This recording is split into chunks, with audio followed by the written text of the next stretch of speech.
Muy buenas y cordiales noches. Mi nombre es Rubén Robles. Es para mí un gusto saludarlos nuevamente en nombre de la Biblioteca Nacional de Perú.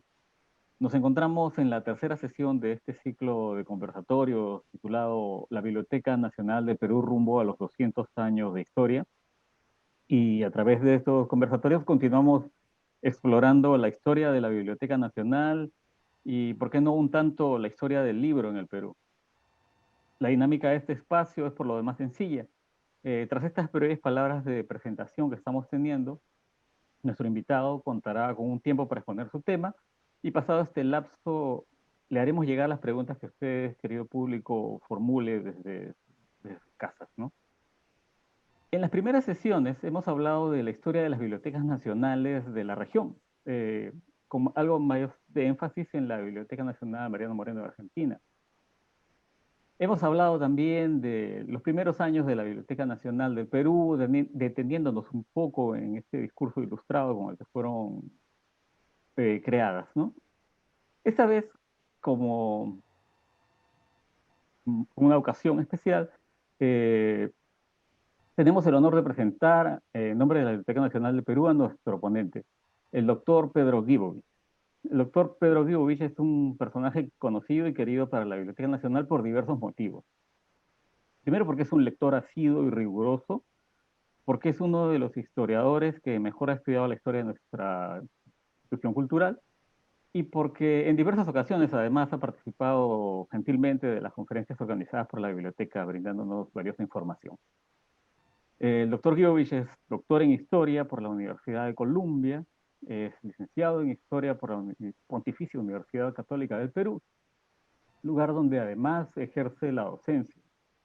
Sus temas de investigación, como es harto conocido, y sus publicaciones, que son muy numerosas, se ubican en su gran mayoría en el periodo colonial, destacando sus estudios sobre historia del libro, que, como alguna vez él mismo ha manifestado, se ha vuelto un leitmotiv en su producción historiográfica.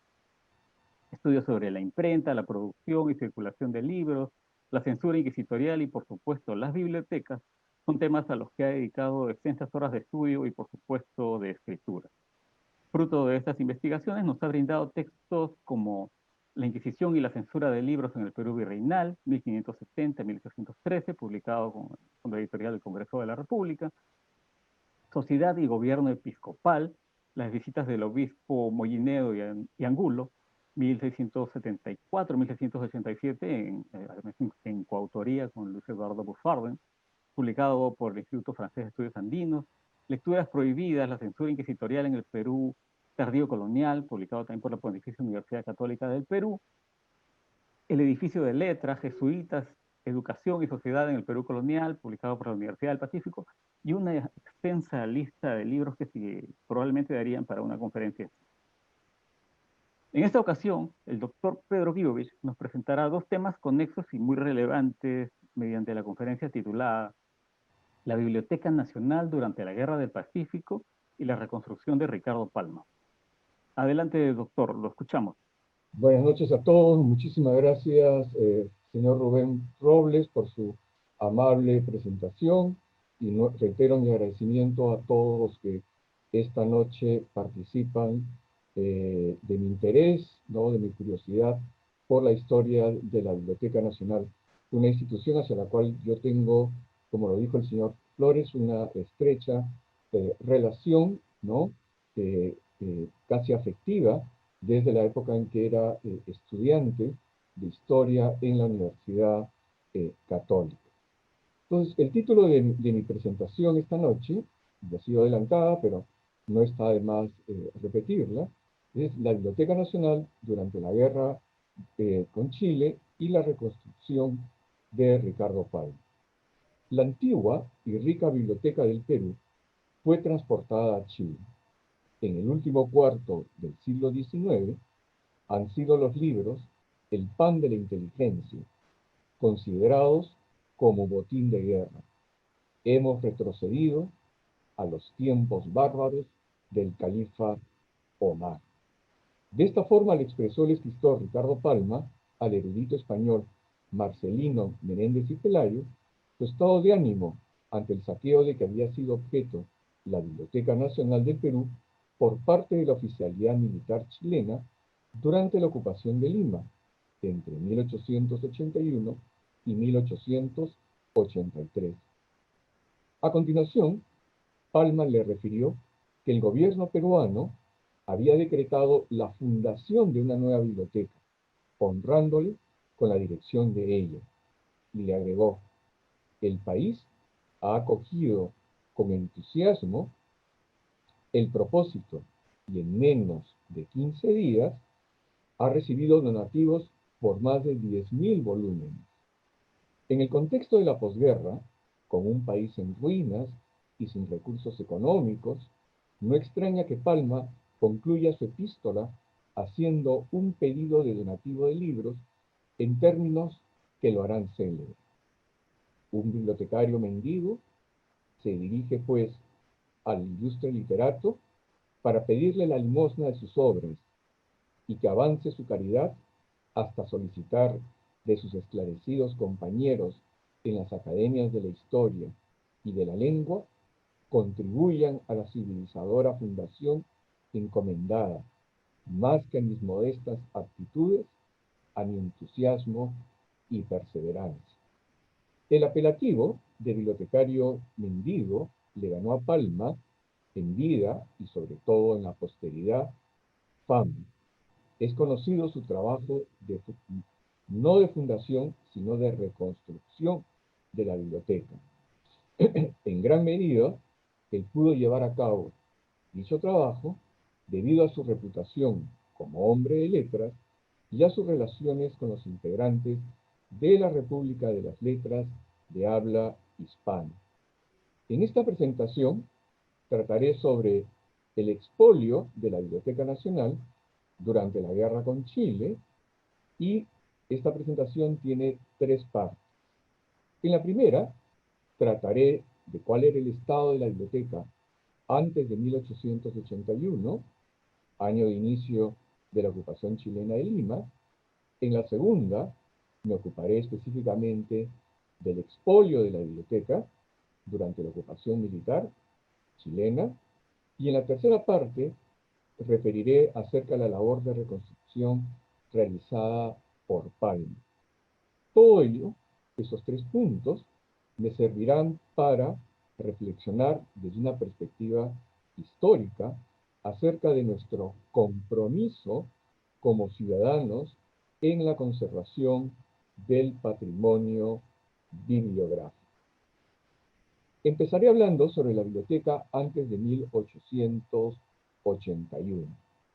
No es fácil reconstruir el estado de la Biblioteca Nacional antes de la ocupación chilena. No necesariamente por falta de fuentes, sino de interés entre los estudiosos. La historia de las bibliotecas y de los libros en nuestro país es un campo de estudio poco trabajado. Sin embargo, a pesar de ello, hay algo podemos decir al respecto. Algunos viajeros y hombres de ciencia europeos, a su paso por Lima, visitaron la biblioteca, atraídos unos por sus colecciones bibliográficas y otros por el prestigio intelectual de algunos de sus directores. Pero hay poca constancia de que los visitantes se sirvieran de los libros y manuscritos para sus investigaciones. En 1841, el naturalista y explorador suizo Johann Jakob von Schudi anotó que la biblioteca contenía 26.000 libros impresos, 432 manuscritos y una pequeña colección de mapas y grabados en cobre. Destaca, escribió, sobre todo, por su riqueza en obras de contenido religioso e histórico. La literatura que concierne a la historia de la conquista y del primer tiempo del gobierno español es completa. Pero Schudi lamentó que las obras modernas fueran escasas en la biblioteca. Poco podía hacer el director de entonces, Juan Cabello, como observó el científico suizo, dado que la biblioteca solo gozaba de un mínimo apoyo económico. Durante la dirección del clérigo Francisco de Paula González Vigil, entre 1845 y 1875, la biblioteca había logrado ampliar su espacio de 3 a 7 salas. Entre ellas incluyó la que había servido de refectorio en el Supreso Colegio Jesuita de San Pablo y que fue dedicada a sala de lectura. En 1852, Clement Markham visitó la biblioteca y anotó: yo pasé mucho tiempo en el museo y la biblioteca, examinando y haciendo dibujos de algunos de los retratos de los virreyes españoles y haciendo extractos de algunos de los muy interesantes volúmenes de papeles Bach. Años después, en 1859, Karl Scherzer calculó que la biblioteca contenía 30.000 volúmenes. Y dice, de todas las ramas del conocimiento humano, pero que, por carecer de medios, no han sido aumentados. En verdad, las cifras que dan estos autores son estimadas, ¿no? Porque no hay un registro de los libros que contenía la biblioteca, un registro detallado. Manuel de Odriozola, que siguió en la dirección a Francisco de Paula González Vigil, se hizo cargo de la dirección de la biblioteca en 1875 y ciertamente encontró una situación poco halagadora. No era posible ordenar los libros porque se carecían de estantes, de forma tal que los libros se hallaban, cito, atravesados, amontonados y sin saberse su paradero. Este caos, escribió Odriozola, había aumentado cuando la anterior administración, la de González Vigil, había recibido aproximadamente 3.000 volúmenes del Supreso Convento, de la biblioteca del Supreso Convento de San Felipe Neri, de las adquisiciones hechas por la biblioteca y de otros libros que en depósito remitió el gobierno. Pues bien, a mediados de la década de 1870, en medio de la crisis económica que enfrentaba el Estado peruano, Odriozola logró la instalación de estantes en el gran salón de la biblioteca y que en ellos se colocaran alrededor de 20.000 volúmenes. Odriozola era de la idea de que ningún arreglo podía hacerse porque se carecía de un catálogo general o de un índice compuesto de los libros, un índice completo de los libros, folletos y periódicos. Entonces, Odriozola era de la idea que se necesitaban más empleados para poner en orden y limpiar los impresos. A pesar de las apremiantes necesidades, entonces, él encontró al inicio de su gestión que la biblioteca solo contaba con un conservador, un amanuense y un peón. Y dice, empleados insuficientes hasta para atender a los lectores y que en que manera alguna podían ayudar a la regla. Para suplir tal deficiencia, Odriozola logró incrementar el personal mediante la contratación de 5 empleados, más uno de ellos, el historiador José Toribio Polo, se ocupó de la reunión y la clasificación de los libros, pero dejó pendiente su colocación en los respectivos estantes. En junio de 1878, de acuerdo con el informe de Odriozola, aún quedaban por realizar algunas tareas importantes en la Biblioteca Nacional: la encuadernación de folletos y periódicos, así como de algunos libros, la elaboración de los catálogos, la promulgación de un reglamento de funcionamiento y la asignación de una cantidad anual de dinero para la adquisición de libros y periódicos científicos y literarios de Europa y América. Esto último se consideraba esencial, con la finalidad de que la biblioteca pudiera comprar, cito, con prontitud las últimas publicaciones que haya y que no se carezca, como ahora sucede, de las obras nuevas de más nombradía y de otras que, aunque no tan recientes, son demasiado caras para que las compre un particular y que aquí no se encuentran a ningún precio.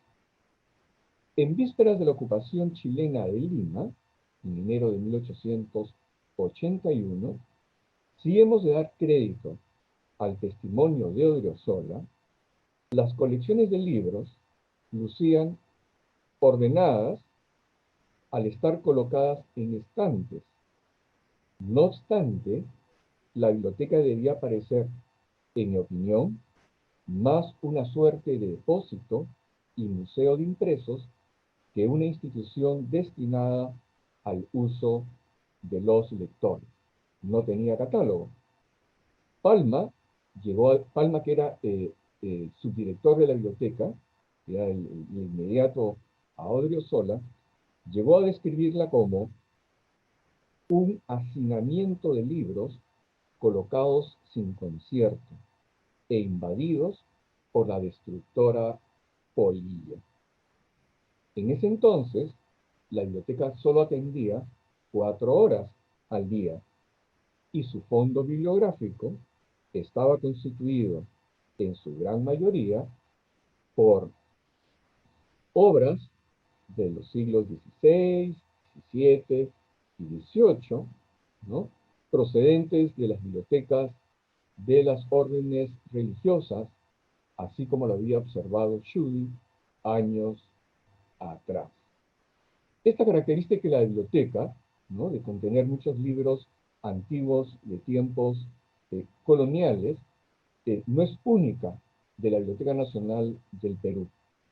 Se produce en muchas otras bibliotecas de América Latina que se fundan a partir de fondos bibliográficos procedentes de bibliotecas heredadas o conformadas de la época colonial.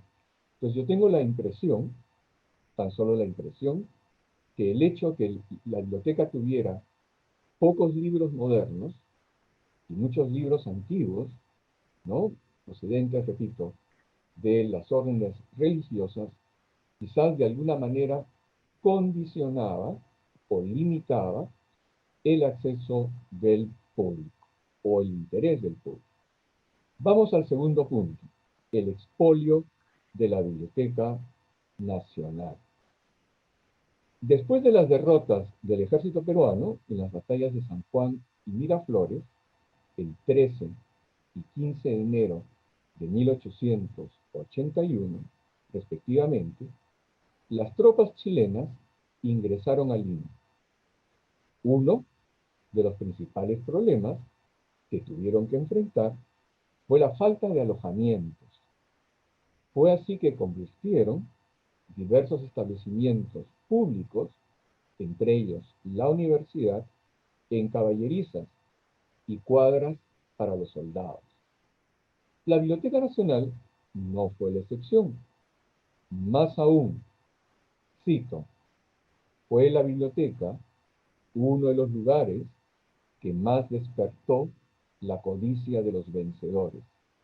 Escribió en ese entonces el médico y viajero alemán Ernest Middendorf, testigo de excepción de lo sucedido durante la ocupación chilena de Lima.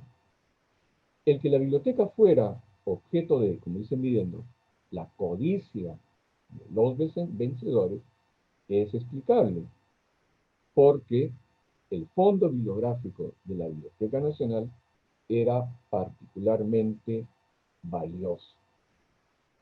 Ocupado el edificio por soldados y oficiales, varios capellanes del Ejército del Sur acudieron a su director, Odriozola, para conocer sus instalaciones y colecciones. Odriozola creyó en sus buenas intenciones y les enseñó las obras de mayor valor que se alineaban en los estantes. Los visitantes tomaron notas de ellas y se despidieron, ofreciendo volver al día siguiente. El anciano bibliotecario cerró las puertas y se retiró a su vivienda. Estaba ubicada en el mismo edificio de la biblioteca.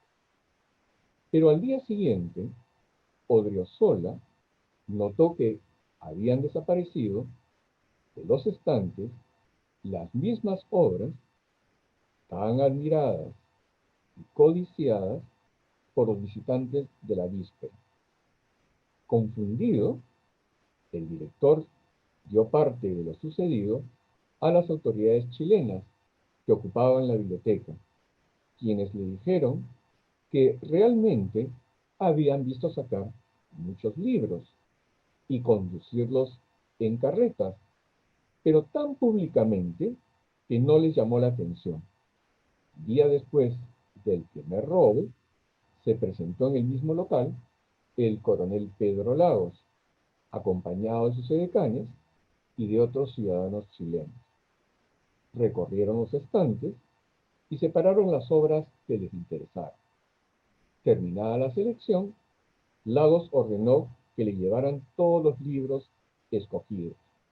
Odriozola solicitó un recibo y se le respondió que pronto se mandaría a pedir las llaves de la biblioteca para que entregara todas, cosa que en efecto sucedió al día siguiente.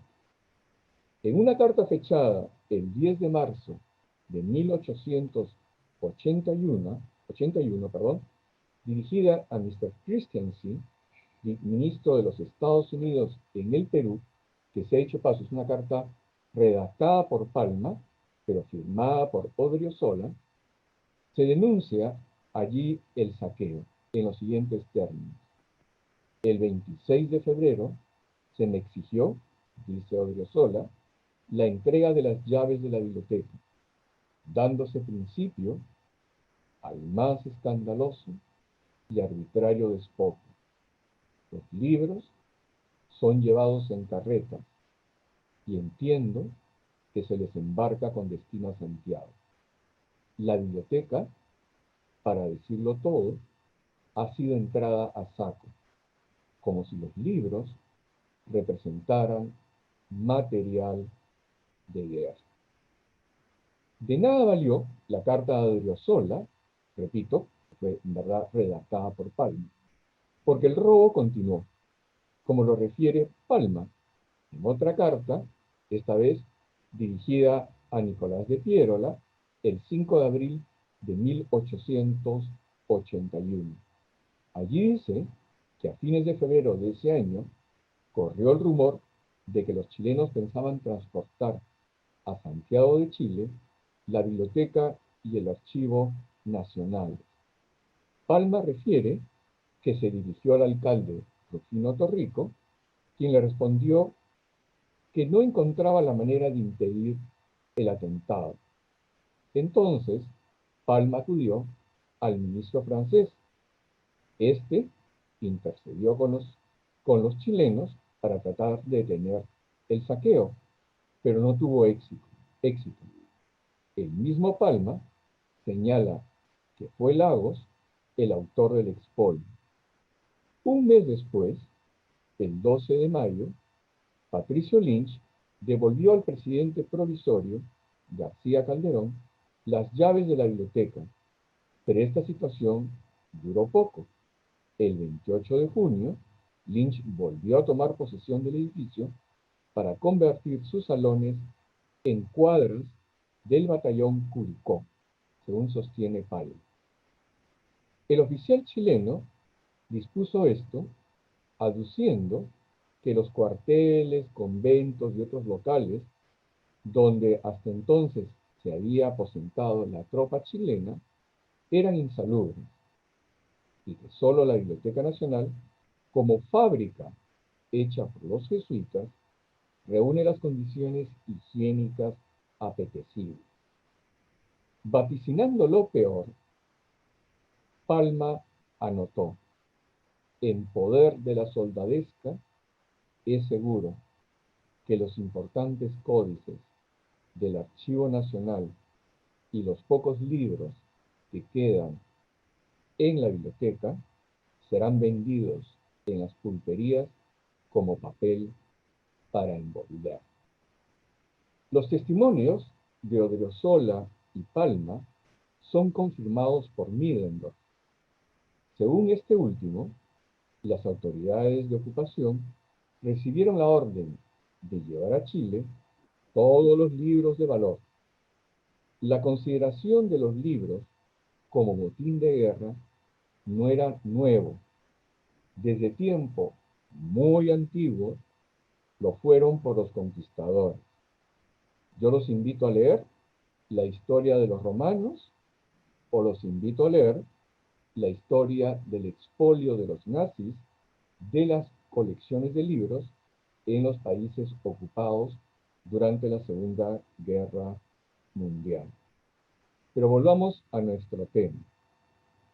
Aunque los chilenos, dice Middendorf, por regla general, carecían de escrúpulos en sus saqueos, el despojo de la biblioteca se efectuó secretamente. Middendorf había consultado sus libros antes de la ocupación de Lima y luego obtuvo de las autoridades chilenas, gracias a la gestión del ministro alemán, el permiso para continuar sus estudios. No obstante,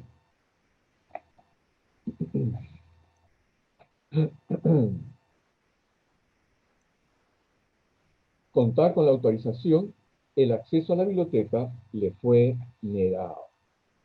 Recién, en su tercer intento, pudo Middendorf ingresar a la biblioteca para ser testigo del desastre.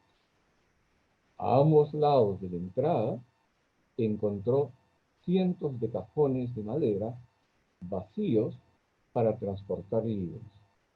Un día, aprovechando que la puerta estaba abierta, ingresó y observó, cito, los armarios y los estantes vacíos, y donde quiera, desparramados por el suelo, montones de libros, medio destrozados.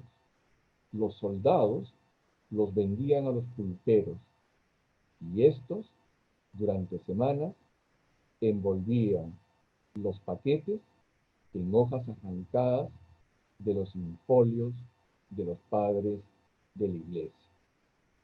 En suma, muchos libros no solo fueron extraídos, sino que también hubo un conjunto de libros que fueron mutilados. Vamos a la tercera parte de esta presentación. El escritor convertido en bibliotecario mendigo. Palma fue nombrado director de la Biblioteca Nacional el 2 de noviembre de 1883, a escasos días de la firma del Tratado de Ancón, que puso fin a la guerra con Chile. Llama la atención la prontitud con que el gobierno del general Iglesias se ocupó de un asunto relativo a la cultura, en circunstancias en que había tantos problemas que resolver. El cuadro de la situación nacional, ha escrito Jorge Basadre, era terrible. El país no tenía escuadra. Los restos de su ejército combatían entre sí.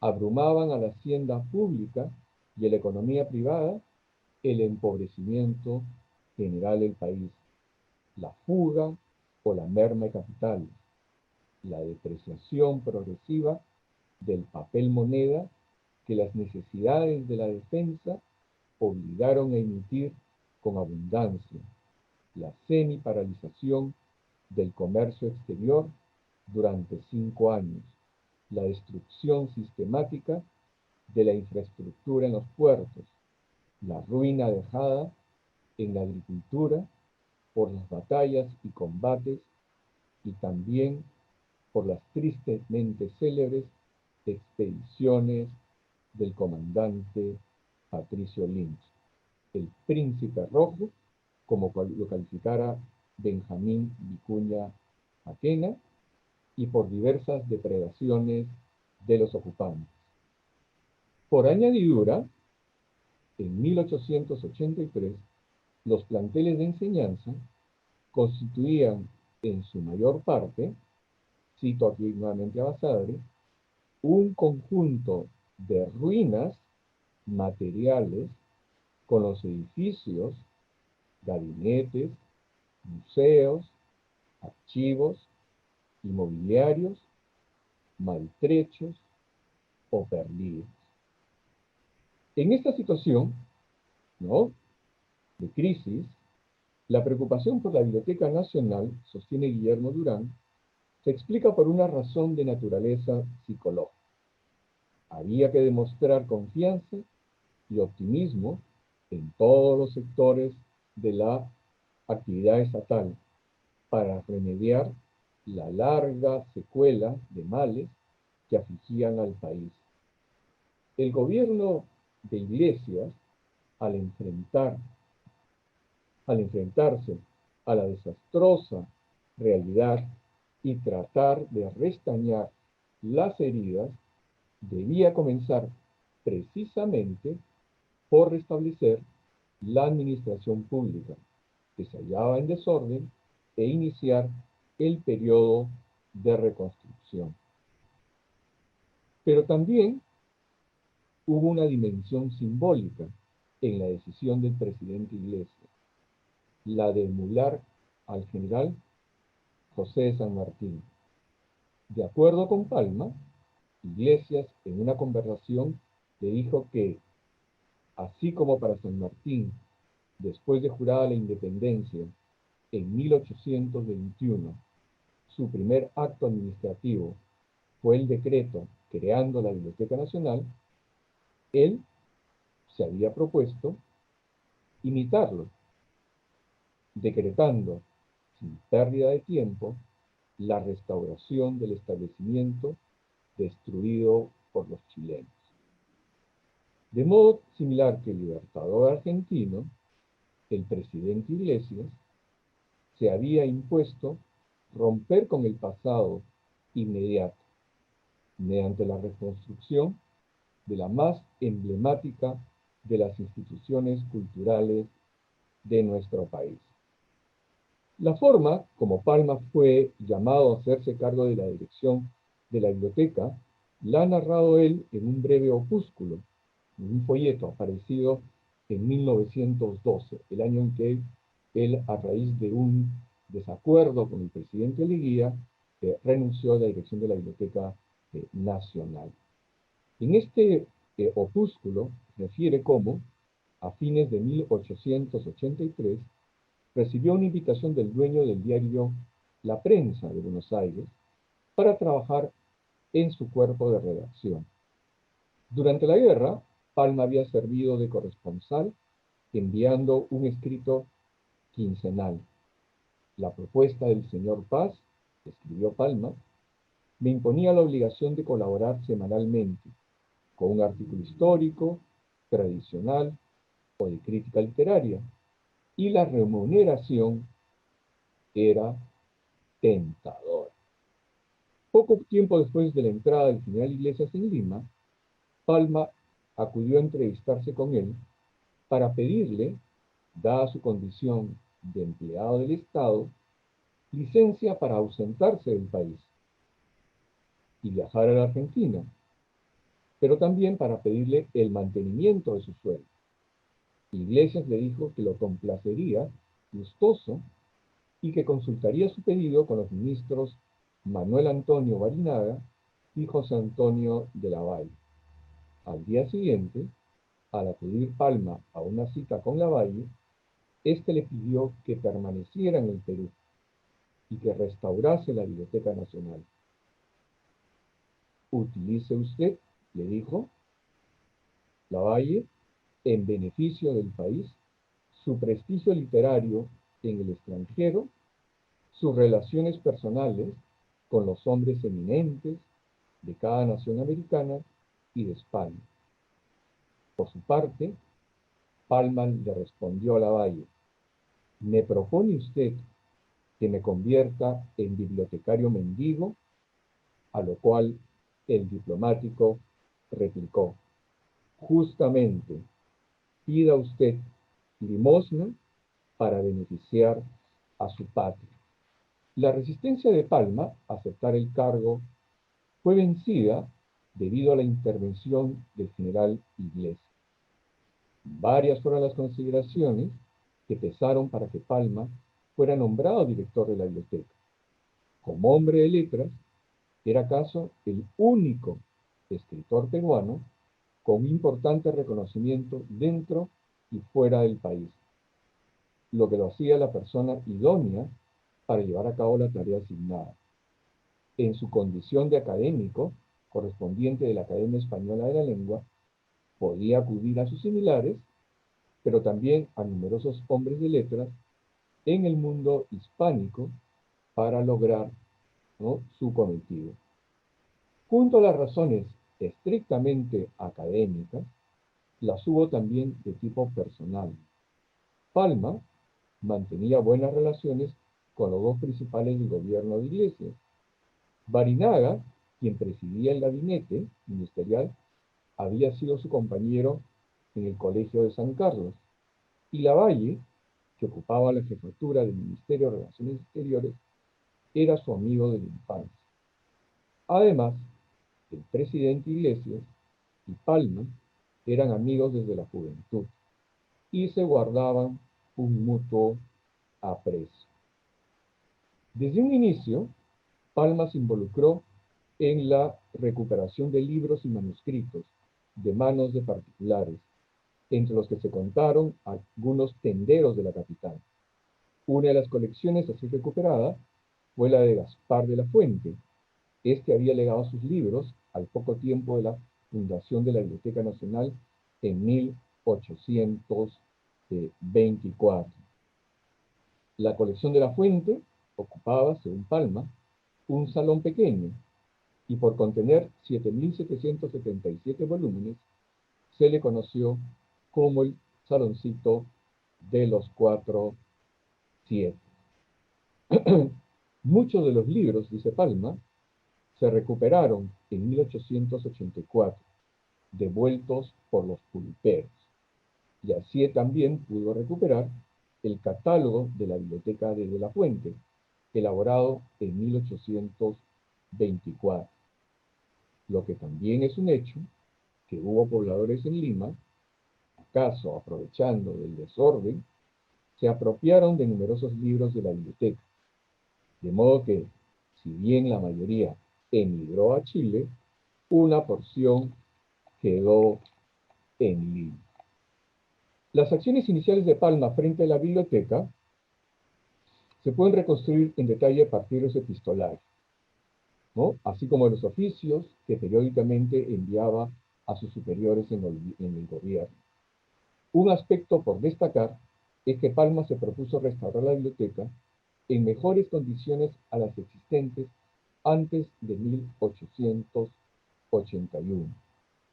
Palma se propuso conseguir una diversidad de títulos, y esta diversidad de títulos la fue acopiando, ¿no?, sobre todo ediciones recientes. También parece haber tenido un criterio, o no parece haber tenido un criterio claro, eso sí, en la selección de los títulos, salvo en los de literatura, área que le resultaba familiar. En cualquier caso, el tema de las adquisiciones de Palma es un aspecto por estudiar. Lo que sí es claro es que se sirvió de su extensa red de conocidos, escritores y académicos en el mundo de habla hispana para reconstruir el fondo bibliográfico de nuestra biblioteca. Más allá de su interés por acopiar libros, Palma se propuso posicionar a la biblioteca como un referente en el mundo de la cultura. Ello explica su interés en editar textos coloniales, publicar un catálogo de parte de sus fondos e intervenir en la aparición de la revista de archivos y bibliotecas nacionales, que aunque tuvo una corta vida, dio a conocer valiosos manuscritos procedentes del Archivo Nacional, anexo entonces a la Biblioteca Nacional. Para concluir, cuando yo era estudiante escolar, esto hace ya bastantes años, el saqueo de la Biblioteca Nacional era uno de los hechos resaltados al estudiar la guerra con Chile. Pero por entonces no había mayor reflexión sobre lo acontecido, más allá de asignarle un tinte lastimero o nostálgico. Hace unos años se desarrolló en Chile una polémica acerca de lo sucedido con la Biblioteca Nacional del Perú durante la guerra. No faltaron quienes negaron que hubo saqueo. Tal fue el caso del historiador Sergio Villalobos. Mas en una feliz iniciativa impulsada por Sinesio López, director de la Biblioteca Nacional entonces, y acogida por las autoridades chilenas, se logró en el año 2007 la repatriación de un primer e importante conjunto de libros que habían sido extraídos entre 1881 y 83. Fue una digna acción del gobierno chileno de reparar, al menos en parte, lo sucedido mucho tiempo atrás. Acción a la que se sumó después la devolución de 4 importantes conjuntos documentales. Los libros devueltos por Chile, seguramente, me imagino, pasaron alguna vez por las manos de Palma y Odriozola. En cualquier caso, forman parte de nuestro patrimonio cultural. Esto es, constituyen testimonios de nuestra historia nacional. De alguna manera, nos hablan de los intereses, aspiraciones e inquietudes intelectuales de quienes los poseyeron y usaron, pero también de quienes los adquirieron o donaron a la biblioteca pensando en el bien común. La historia de las instituciones culturales de nuestro país, entre ellas la Biblioteca Nacional, es una historia con héroes y villanos. Si hoy recordamos con gratitud la labor de Ricardo Palma como reconstructor de la Biblioteca Nacional, es porque fue un auténtico héroe civil. Pero los villanos no hacen ningún favor a su memoria y a la de muchos otros que han contribuido a la formación de las colecciones de la biblioteca. Y no hacen ningún favor si se apropian de libros y manuscritos que pertenecen a todos los peruanos y que como tales constituyen nuestra memoria histórica colectiva. Gracias. Gracias, doctor Givovich, por compartir con nosotros esta conferencia. Como parte un poco de ir comentando la acogida que tiene esta transmisión, tenemos saludos desde distintos lugares, tenemos saludos desde Cañete, Huánuco, Cusco, Chimbote, Tacna, desde California, así que hay un público que está siguiendo con interés estos temas, ¿no? Y eso es bueno, creo, porque son temas de los que es bueno conversar. Vamos a pasar a una breve ronda de preguntas. Yo voy a transmitirle algunas que hay ahí entre el público y bueno, que sea la modalidad de pregunta-respuesta. Hay una pregunta que no sé si usted tendrá exactamente el dato, porque es un poco un dato preciso, puede ser un poco... Si se sabe cuántos libros recuperó Palma.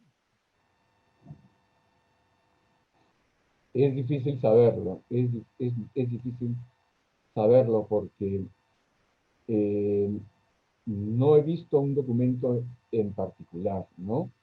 De las cifras que da Palma, si es que las da, creo haber leído en un momento, no da cifras, él habla de muchos libros, ¿no? Pero en verdad, en la correspondencia que conserva la Biblioteca Nacional, recuerdo haber leído un par de cartas en las que señala que en un negocio, ahí cerca del Mercado Central, se encontró un lote de libros de la Biblioteca Nacional y que luego, también en otro establecimiento, en la aduana del Callao, se encontró otro lote de libros.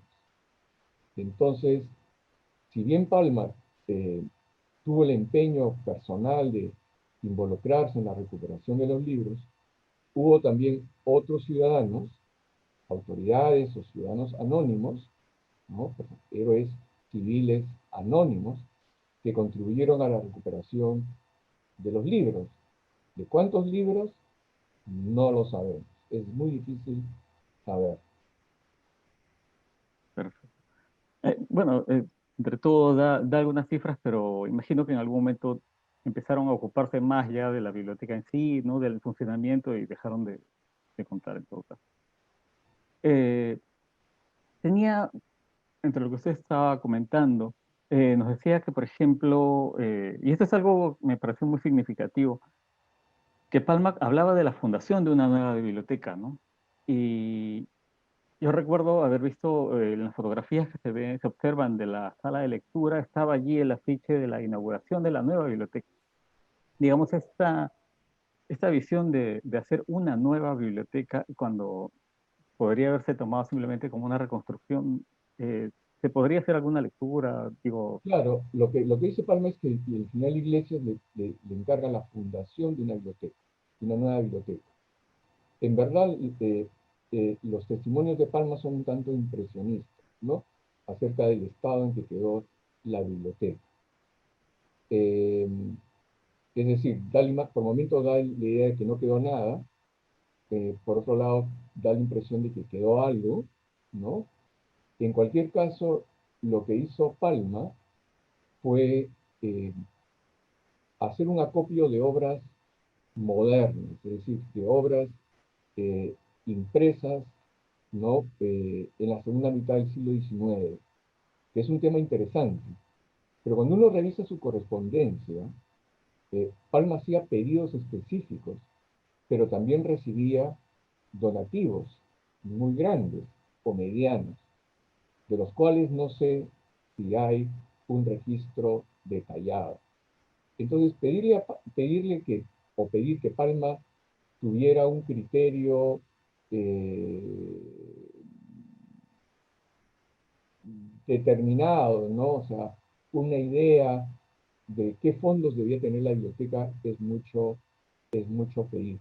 Lo que sí es claro es que él se solazaba en particular cuando pedía libros de literatura o cuando llegaban libros de literatura, lo cual es, eh, es normal. Pero lo que es interesante en Palma es que él estaba en contacto con los directores de otras bibliotecas de América Latina. Y otras bibliotecas tenían publicaciones, y qué decir la Biblioteca Nacional en Madrid, y tenían boletines. Entonces, ese afán de Palma por publicar algunos textos, ¿no? Y apoyar la publicación de la revista de archivos y bibliotecas nacionales, se inscribe dentro de ese interés, de esa vocación de colocar a la Biblioteca Nacional del Perú a la par de otras bibliotecas del mundo americano o del mundo europeo. Y claro, que era una tarea realmente titánica con la escasez de recursos, ¿no? Que tenía la biblioteca. Pero a pesar de eso, Palma publicó algunos textos. en su historia de la Guerra de América, Tomás Caivano, él cuenta un panorama desolador cuando eh, está describiendo la Lima después de las batallas de la defensa de Lima. Y dice que solamente se observan ancianos, niños y mujeres, ¿no? Un poco, sino una cantidad mucho menor de hombres. Eh, Cuando se produce el ingreso también del ejército de ocupación, básicamente había algunos extranjeros, dice, ¿no? Quería ir por el tema de que si cuando Palma empieza a hacer el recuento de dónde se van recuperando estos libros, muchos están en las pulperías de italianos, dice él, ¿no? Entonces, quería saber más o menos si, qué opina usted acerca de que probablemente muchos de estos libros que fueron extraídos de la biblioteca también fueron comprados por extranjeros residentes en Lima, puesto que Lima era una ciudad muy cosmopolita, ¿no? Probablemente sí, ¿no? Es decir, en el desorden de esa época, ¿no? La biblioteca, no solamente la Biblioteca Nacional, sino también el archivo de la Biblioteca de San Marcos, eh, en fin, varios repositorios bibliográficos y documentales eh, eh, padecieron el desorden y el saqueo, ¿no? Entonces, yo me imagino que hubo particulares, ¿no? Un tráfico de libros y manuscritos que, como siempre en cualquier ocupación militar de una ciudad, en cualquier situación de esta naturaleza, ¿no? Eh, se, se- se produce, ¿no? Es un hecho lamentable, pero ciertamente en un contexto de esa naturaleza, de desorden, hay quienes buscan obtener un beneficio eh, inmediato, ¿no? Pero que es innegable el mérito de Palma, lo es, ¿no? De realmente imponerse la tarea enorme de reconstruir el fondo bibliográfico. Sí, definitivamente, ¿no? Porque el país está paralizado y sin embargo uno lee y la biblioteca estaba resurgiendo de sus cenizas, ¿no? Exactamente, Entre, ujú. exactamente. Hay una pregunta, bueno, creo que un poco que ya la respondió, bueno, hablando de la ausencia de catálogos, pero si se sabe qué libros desaparecieron durante la guerra, si se sabe de algunos autores, algunos títulos. Bueno, sí, se puede saber de qué manera. A fines del siglo XIX, Gabriel René Moreno publicó la Biblioteca Peruana, ¿no? Este tomo sobre impresos peruanos. Se llama Impresos peruanos en la Biblioteca Nacional de Santiago e impresos peruanos en las bibliotecas del Instituto Nacional. Pues yo puedo decirlo, que una parte de esos impresos, ¿no? Que catalogó Gabriel René Moreno, proceden de Lima y muy probablemente proceden de la Biblioteca Nacional. Hace bastantes años atrás, cuando Franklin Peace fue a Santiago de Chile, para una conferencia, estoy hablando en ¿qué año sería? El año 90 probablemente, yo había logrado identificar un impreso de Espinosa Medrano, descrito por José Toribio Polo, que él había consultado en la Biblioteca Nacional, y que estaba descrito también por Gabriel René Moreno. Peace lo encontró en la Biblioteca Nacional, en Santiago, y le permitieron fotocopiar. Entonces, cuando uno revisa a autores como Mendiburu, por ejemplo, o revisa autores como Polo, que era un asiduo consultor de la biblioteca, o consulta a aquellos autores, pocos en verdad, que trabajaron en la biblioteca, ¿no? Investigaron, o los informes o las memorias de la biblioteca antes de la guerra, es posible dar una idea general de lo que existía. Yo recuerdo haber leído en un texto anterior a la guerra, en este momento me falla la memoria, que se describe parte de los manuscritos que estaban en la Biblioteca Nacional, que en verdad debían estar en el archivo. Y esos manuscritos son, por ejemplo, las relaciones de gobierno de los virreyes y la relación del intendente de Arequipa, el intendente Álvarez, ¿no? Es un intendente de fines del siglo XVIII. Pues yo hace 2 años fui a la Biblioteca de Santiago, al Archivo Santiago. Ahí hay manuscritos de la Biblioteca Nacional del Perú, están, ¿no? Están las relaciones de los virreyes, algunas están con los sellos de la Biblioteca Nacional. También está en Santiago la copia, porque de ahí la obtuvo el padre Barriga ya hace 60 años atrás, o 70 años atrás, de modo que con paciencia, con paciencia, eh, revisando las fuentes del siglo XIX, principalmente Mendiburu y Polo, ¿no? Eh, eh, uno se puede dar una idea aproximada de los fondos o de parte de los fondos o de los textos más valiosos que tenía la biblioteca, ¿no? Perfecto. Es cuestión de hacer una labor de compulsa y Exactamente, exactamente. tenemos otra pregunta. Esta es sobre la gestión de Ricardo Palma. Dice, más o menos, ¿cuánto tiempo se dedicó Ricardo Palma a la reconstrucción de la Biblioteca Nacional? Bueno, él asume la biblioteca la dirección en 1883 y concluye en 1912, es decir, 29 años, ¿no? Es un periodo bastante largo, que era tradicional en la época. En el siglo XIX, la, llamemos así, la costumbre era que los directores de las bibliotecas nacionales se mantuvieran durante un tiempo muy largo, ¿no? Entonces, Palma estuvo muchos años en la Biblioteca Nacional. Bueno, he escrito yo al respecto sobre cuál era su idea de la biblioteca, ¿no? Una biblioteca fundamentalmente para hombres de letras, ¿no? Él no tenía la idea de una biblioteca pública que sirviera a la comunidad, ¿no?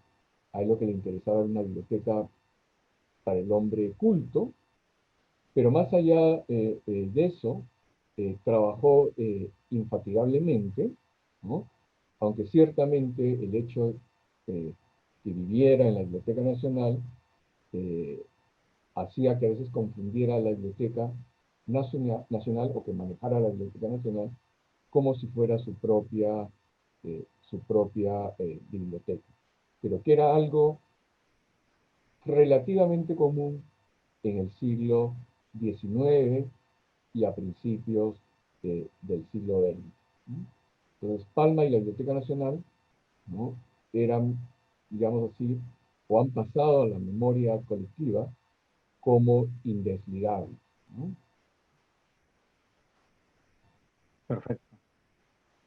Hay una pregunta más bueno, varias preguntas más, pero quiero leer una que es relativa a si, bueno, creo que ya ha sido respondida, pero dice, si se sabe de la existencia de algunos libros de la Biblioteca Nacional de Perú en la Biblioteca Nacional de Chile. Bueno, creo que es lo que hemos Bueno, estado conversando sí, hace un momento. sí hay libros, porque una parte fue devuelta, pero no fue devuelta todo, ¿no es cierto? Los hay, los hay, incluso hay manuscritos. Entonces, eh, eh, es una situación delicada, ¿no? Pero, en fin, ¿no? Ya será cosa, no sé, de una futura administración, quién sabe, si se interesa en recuperar aún los libros que quedan, que fueron dispersos en varias bibliotecas en Chile, ¿no? Muy bien. El, en la estadística general de Lima de Atanasio Fuentes, él hace una descripción de la Biblioteca Nacional y menciona algunos incunables. Bueno, él no usa el término incunables en ese momento, pero dice libros anteriores a 1500, ¿no? Estaba pensando en esto porque la semana pasada conversábamos con el historiador Marcos García sobre ese carácter que usted ha mencionado muy bien de la biblioteca como una biblioteca con una cierta condición de libros especializados, ¿no? Y recordábamos este texto que es, se supone, de Nemesio Martínez, que se firma como Némesis, que dice que es una biblioteca riquísima en textos canónicos, teológicos y de jurisprudencia civil, que además le ha servido de base a González Vigil para escribir sus textos, ¿no? Y pensaba en esto porque usted comentaba este tema de que era una biblioteca que quizá no abundaba en temas modernos, pero sí tenía esos textos que además tienen un legado, ¿no? Tienen un legado histórico. No sé si pudiera hablarnos un poco sobre las bibliotecas jesuitas. Claro, yo me imagino el fondo de la biblioteca muy rico en libros antiguos, porque Lima era un muy importante mercado para el libro europeo, ¿no? De modo tal que las bibliotecas conventuales o las bibliotecas de los jesuitas, ¿no? Que pasaron a formar parte de la Biblioteca de San Marcos, y luego la Biblioteca de San Marcos, en época de San Martín, pasó íntegramente a la Biblioteca Nacional. Los fondos bibliográficos eran espectaculares, ¿no? En la documentación que se conserva sobre la Compañía de Jesús, constan los pedidos a los libreros, en algunos casos se escriben los títulos. Entonces, el corpus bibliográfico eh, procedente de bibliotecas religiosas, ¿no? Era bastante, es de imaginar que fuera bastante rico, porque las órdenes religiosas, entre la Compañía de Jesús, eh, eh, invertían dinero en la compra de libros, ¿no? Y libros muy valiosos. Ahora bien, en el Cusco, en la Universidad del Cusco, hay una biblioteca, hay un fondo que le llaman genéricamente la Biblioteca de los Jesuitas. Pero uno se encuentra con libros procedentes de la Biblioteca Nacional, del Convento de San Francisco de Lima, en fin, de varios conventos de Lima, incluso del Colegio San Pablo, etc. Y uno se pregunta cómo llegaron esos libros de Lima, ¿no? Procedentes de un fondo colonial, al Cusco.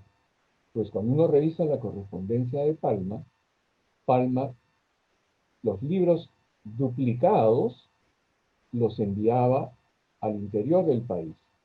Entonces, yo creo que de esa manera, probablemente el seminario, ¿no? Que es el origen de la universidad, recibió esos libros que hoy constituyen ese fondo antiguo, junto con los libros de los jesuitas. Y uno se encuentra con libros realmente maravillosos del siglo XVI, del siglo XVII, con ediciones muy bien conservadas por el clima, ¿no?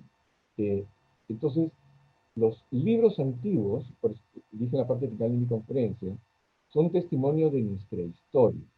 ¿De qué historia? De la historia bibliográfica de nuestro país, de lo que leía la gente, de lo que leían los eclesiásticos, de lo que leían los juristas, de lo que leían los médicos.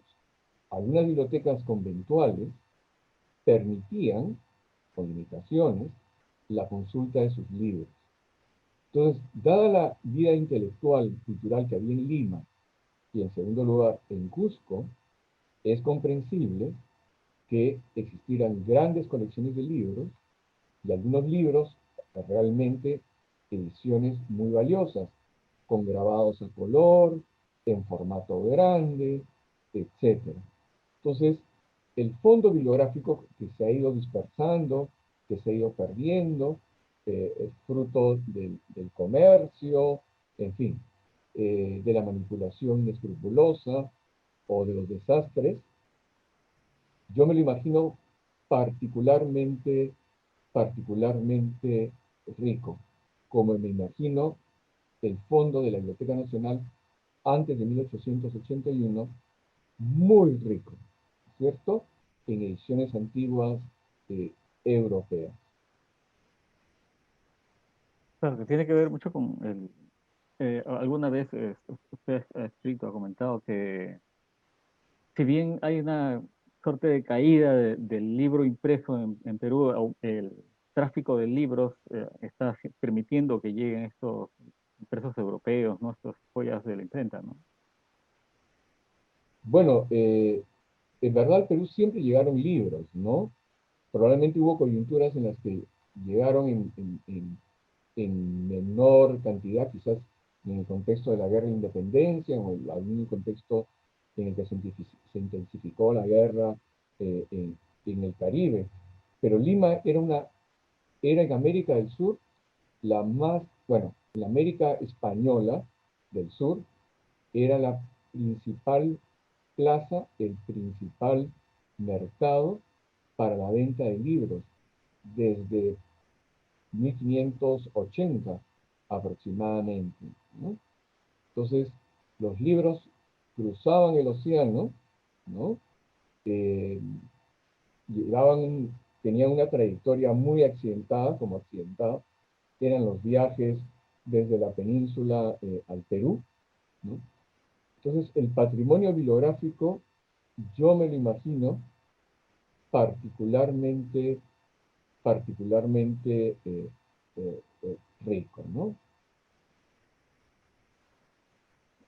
Hay una pregunta que realmente me parece muy intrigante y muy curiosa. ¿Se sabe si, digamos, en el siglo XIX o comienzos del XX, ¿no? La Biblioteca Nacional tuvo una imprenta trabajando dentro de sus instituciones, de su edificio? No, me parece que no, ¿ah? Porque, mm, bueno, no soy especialista en impresos del siglo XIX, pero no me parece que haya tenido una imprenta, ¿no? Eh, no, no, no me parece que... ¿A qué viene la curiosidad? No, es una pregunta de Facebook, de un Ah, ya, joven, ya, perfecto. Juan No, no, Oscar Gurevich. no tenía una... Eh, ya que estamos hablando un poco sobre estos libros devueltos por el gobierno chileno, ¿no? Digamos, dentro de todo, es una suerte como de cápsula del tiempo que nos permite ver qué se leía antes de la guerra, antes del expolio, ¿no? ¿Ha hecho usted, por casualidad, esta es una curiosidad muy personal, algún análisis temático, de autores, procedencias? No, pero una tarea que tengo pendiente, la tengo pendiente hace bastante tiempo, y estoy que ahí le doy vueltas y vueltas y vueltas, es escribir una nota sobre los libros devueltos por Chile. Hay libros muy valiosos y otros muy diversos, ¿no? Se publicó un inventario, no se publicó un catálogo, lo ideal habría sido un catálogo, ¿no? Se publicó el inventario, da una idea de, de la naturaleza tan diversa de los fondos que tenía la Biblioteca Nacional, ¿no? Pero ciertamente regresó una parte, pero no regresó todo, ¿no? Entonces, en los libros devueltos pueden haber ediciones españolas antiguas o, qué sé yo, o libros impresos en los importantes centros editoriales europeos, pero también está el reglamento de la Compañía de Bomberos, como el reglamento del Club Nacional, el Club de la Unión y cosas por el estilo. Entonces, es una colección muy variopinta, ¿no? Eh, ¿cuán- ¿Cuánto ha quedado en Chile? No lo sé. ¿Qué hay? Lo hay, ¿no es cierto? Hay un fondo documental y hay un fondo manuscrito muy grande, del cual ya he hablado en otras oportunidades, ¿no? Pero sin duda el fondo que conserva hoy en día la Biblioteca Nacional del Perú es realmente extraordinario, ¿no? Yo siempre digo que cada vez que voy a la Biblioteca Nacional voy por una cosa y salgo con otra. Es decir, voy con mi cuaderno de notas o con mi libreta, apunto lo que, en fin, eh, tomo los datos que me interesan para lo que estoy haciendo en ese momento y termino tomando siempre datos para algún trabajo futuro, ¿no? Entonces las bibliotecas tienen un fondo realmente eh, espectacular. Usted comentaba al comienzo o a la mitad de la exposición, ya que creo que me pierdo un poco en el tiempo, que muchas veces no es que no haya fuentes, sino que no hay mucho interés, ¿no? Digamos, usted es una de las personas que más promueve la historia del libro en el Perú. Eh, Más o menos que, eh, ¿cómo ve el panorama, saliéndonos un poco del tema quizá, pero es una curiosidad muy personal, el panorama de la historia del libro aquí en- entre nuestros intelectuales? Bueno, es que, gracias por la pregunta. Bueno, yo he dictado un curso sobre libro y lectura en la Católica durante varios años, ¿no? Espero poderlo volver a retomar.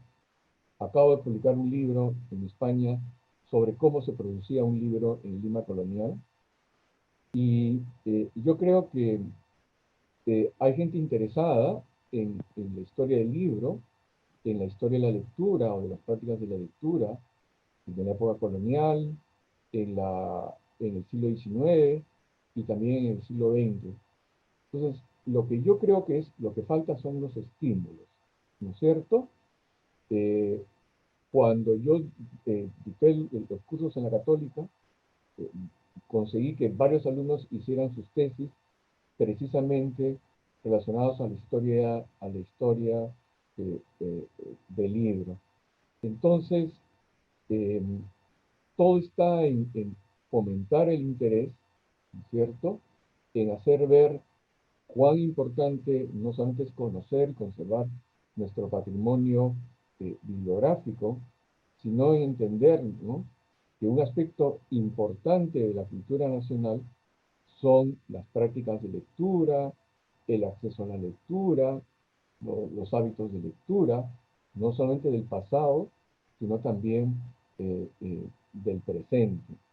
Entonces, si no hay un estímulo por parte de los profesores, difícilmente la investigación va, va a avanzar. Eso por un lado.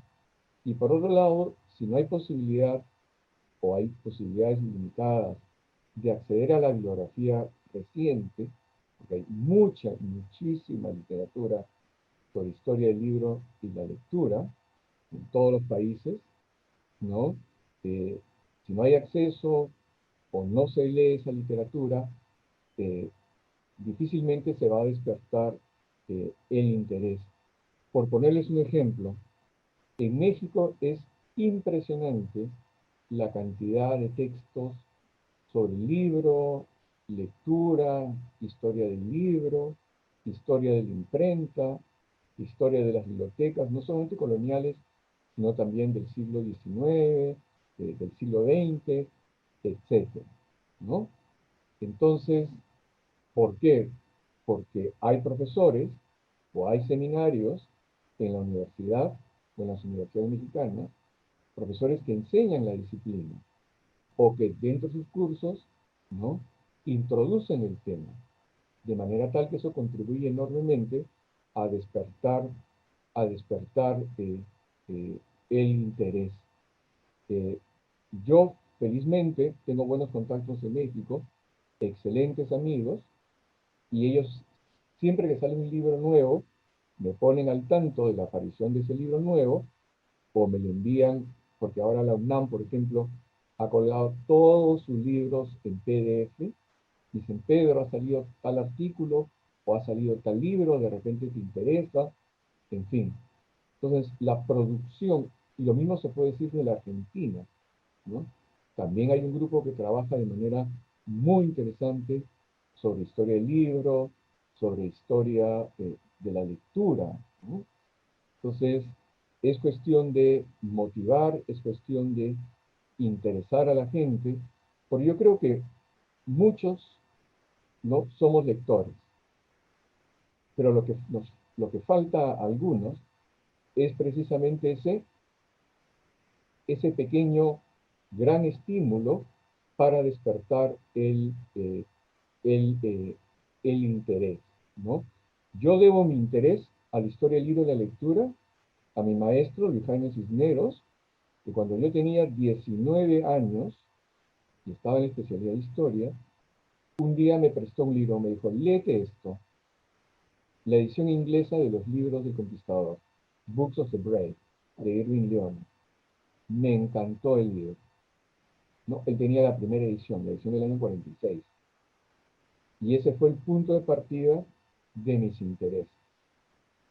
Luego me prestó otro libro y otro libro. Entonces, yo tuve la suerte de beneficiarme de la amistad, pero sobre todo de la curiosidad fantástica que tenía Luis Jaime Cisneros, ¿no? Y a él debo, y a él debo, y a él le voy a dedicar mi próximo libro, que será una historia, Dios mediante, sobre el libro y la lectura en la época colonial, ¿no? Entonces, es importante o son importantes los estímulos. Además, tengo entendido, bueno, sé que también ha sido uno de sus maestros Robert Darnton, ¿no? Bueno, Esa es otra historia, ¿no? no fue mi maestro. Yo gané una beca en el Center for Study of Books and Media de la Universidad de Princeton que dirigía a Darton. Pero valgan verdades, a mí a veces me atemorizaba hablar con Darton al principio, pero luego de varias conversaciones ya entré en confianza, ¿no? Entonces, pero sin duda de Darton aprendí mucho, ¿no? Eh, es toda una celebridad, ¿no? También tuve oportunidad de conocer a Chartier, a varios, ¿no? Pero repito, las lecturas o el hecho de tener un mentor, en mi caso tuve la suerte de tener a Luis Cisneros, es muy importante, ¿no? Alguien que siembre en nosotros, que coloque en nosotros, ¿no? Esa semillita, ese germen del interés por una disciplina o por una materia en particular. Bueno, estamos llegando al final, todo tiene un ritmo, un principio y un final, y estamos llegando al final de este breve espacio, pero antes quiero, hablando de bibliotecas, que nos han estado mandando saludos también desde la Biblioteca Central de la Universidad Nacional de Ingeniería, de la Biblioteca Municipal de Jesús María, la Biblioteca Municipal de Independencia, la Biblioteca, justo ahorita he visto Pedro Díaz de Arequipa, Biblioteca Central. Así que también hay un público interesado desde las propias instituciones bibliotecarias, ¿no? Y eso es bueno, creo. Claro. Antes de terminar, eh, quería pedirle unas palabras, si quiere dar unas palabras, doctor, al público que nos sigue, algunos consejos, no sé. Bueno, tan solo mi mayor consejo, o creo, que es en esta situación de crisis sanitaria, ¿no? Yo creo que eh, no hay mejor compañía que la de un libro, ¿no? Ya lo decía Séneca, ¿no? Que el libro o los libros son esa familia silenciosa que nos habla y que nos aconseja. Entonces, eh, disculparán que yo me ponga una vez más como ejemplo, pero en el primer semestre de este año nunca he leído tanto, ¿no? Es decir, y ahora en este segundo semestre, eh, que estoy un poco más libre de clases, me he propuesto no solamente avanzar en un libro, sobre la censura de libros, sino leer literatura. Entonces, yo siempre recomiendo leer, porque la lectura no solamente nos forma, nos lleva a meditar, a pensar, a reflexionar, ¿no? También enriquece nuestro vocabulario, de alguna manera también nos ayuda mucho a mejorar nuestra escritura, a conocer otros mundos, a conocer otras realidades y en la actual circunstancia, que son bastante duras para todos nosotros, constituye un fascinante medio de distracción, por no decir de evasión. Bueno, doctor Biovich, ha sido realmente un gusto tenerlo nuevamente. Le agradezco en nombre de la Biblioteca Nacional y en particular en nombre mío también, porque ha sido muy grato poder conversar un poco con usted y aprender siempre sobre estos temas que además nos competen y que realmente es necesario promoverlos. Gracias a ustedes y gracias a todos los que esta noche han tenido la paciencia, ¿no? De escuchar esta charla y seguimos en contacto. Yo siempre colaboro con la Biblioteca Nacional, ¿no? Porque me siento muy ligado a la Biblioteca Nacional, como dije al principio, desde mi época de estudiante. Gracias, buenas noches. Bueno, y bueno, antes de despedirnos, estos conversatorios continúan. El 8 de octubre vamos a estar anunciando un próximo tema, así que a todo el público que nos sigue, por favor, queremos contar con ustedes y con su interés y sus preguntas. Así que nada, nuevamente, muchas gracias, doctor Guidovich, y con ustedes será hasta pronto. Gracias. Gracias.